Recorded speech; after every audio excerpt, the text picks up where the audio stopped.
Mental health issues are not just for the grown-ups in the family. 1 in every 5 children could experience a mental, emotional, or behavioral problem before their 18th birthday. Statistics are sobering. For people between the ages of 10 and 24, suicide is the second leading cause of death. A lot of times parents don't recognize when their child is having behavioral issues, either at school or at home or both, that it actually is a mental health issue.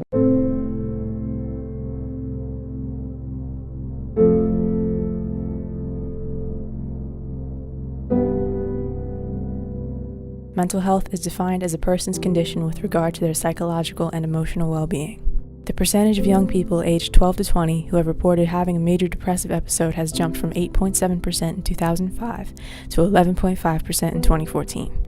Our children are unmindful of their thoughts, afraid of their feelings, and okay with being not okay. There is that belief that if we open ourselves up to what we feel, that the feelings will take us to a wrong place.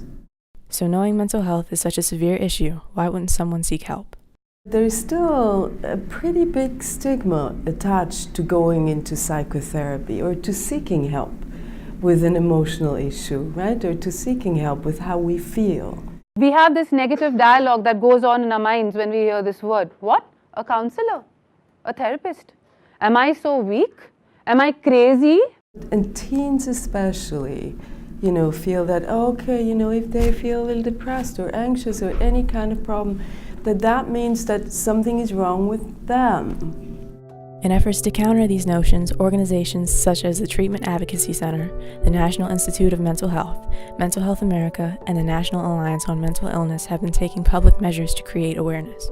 Social media platforms have also participated, such as with Instagram's #HereForYou campaign. And Instagram is offering tools and a connection to speak to people, to speak to professionals, to connect you to a community that can get you the help you need. The worst thing to call somebody is crazy, is dismissive. I don't understand this person, so they're crazy. These people are not crazy, they're strong people. Maybe the environment is a little sick. Many celebrities have been making efforts to talk about mental health publicly. I feel like I'm out of my mind. It feel like my life ain't mine. Who can relate? Woo! The folks I grew up around, they can't say when they feeling bad or feeling sad, because it's that mentality. It's that street mentality show I'm strong, I'm stand up, but when it get dark, tears rolling down their eyes, you feel what I'm saying? And you can't express that, and what happens is that leads to one of the homies knocking himself off. I dealt with suicide for the past 5 years, like there wasn't a week or a day that didn't go by where I was just like, I want to check out. There's no one right answer for everyone struggling with a mental health issue. Different people need different things. Some people may want to talk just with family, others may want to talk to just friends, others may want to talk just in therapy, right?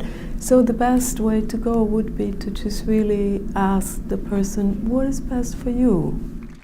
The important thing is for us as a society to create an understanding environment where people feel safe to express their true feelings and ask for help when needed. That self-observation and that self-awareness, allows us to be clear about when we notice shifts in our own experience, so that we can either deal with the shifts ourselves, right, or we can then go out there and look for help.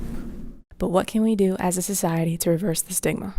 I think we have to provide health care for people with mental health issues, and I think we have to talk about it more often, and I think we have to be more open about it. We hear about it every day, just anxiety, depression, suicide, PTSD. They're normal human emotions and human experiences, and we shouldn't be hiding them in the shadows. We should be having the conversation. I think if we normalize that everyone has mental health just like everyone has physical health, and sometimes you're in peak physical health and sometimes you're not and you need to go see a doctor.